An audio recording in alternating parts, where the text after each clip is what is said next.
राष्ट्रीय स्वयंसेवक संघ (आरएसएस) के प्रमुख मोहन भागवत ने हाल ही में बांग्लादेश में हिंदू समुदाय पर हो रहे कथित अत्याचारों को लेकर गंभीर चिंता व्यक्त की।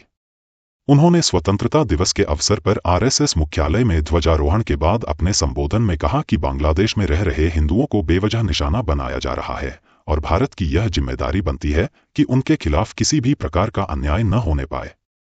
भागवत ने कहा कि आने वाली पीढ़ियों का कर्तव्य है कि वे स्वतंत्रता की सच्ची भावना को बनाए रखें। उन्होंने इस बात पर भी जोर दिया कि दुनिया में हमेशा ऐसे लोग होते हैं जो अन्य देशों पर प्रभुत्व स्थापित करना चाहते हैं, इसलिए हमें सदैव चौकस और सावधान रहने की जरूरत है। उन्होंने बताया कि हर समय की परिस्थितियां एक जैसी नहीं होती, कभी हालात अच्छे होते हैं और कभी उतने अच्छे नहीं होते और यह उतार चढ़ाव चलता रहेगा। भागवत ने इस बात पर भी प्रकाश डाला कि भारत ने हमेशा दूसरों की मदद करने की परंपरा का पालन किया है।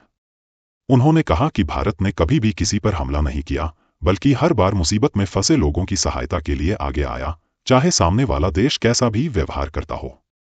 वर्तमान स्थिति में भी भारत को अपने देश की सुरक्षा के साथ साथ अन्य देशों की भी मदद करनी चाहिए। शेख हसीना की सरकार के पतन के बाद बांग्लादेश में अल्पसंख्यक हिंदू समुदाय पर कथित रूप से हमले बढ़ गए हैं। बांग्लादेश के राष्ट्रीय हिंदू महागठबंधन के अनुसार शेख हसीना के पद से हटने के बाद से 48 जिलों में 278 स्थानों पर अल्पसंख्यक समुदाय के लोगों को हमलों और धमकियों का सामना करना पड़ा है।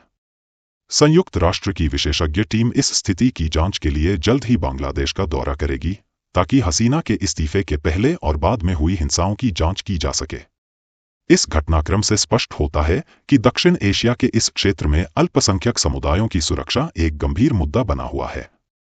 भारत, जिसने हमेशा मानवता और सहायता की परंपरा का पालन किया है, को इस स्थिति में संवेदनशीलता और सटीकता के साथ कदम उठाने की आवश्यकता है।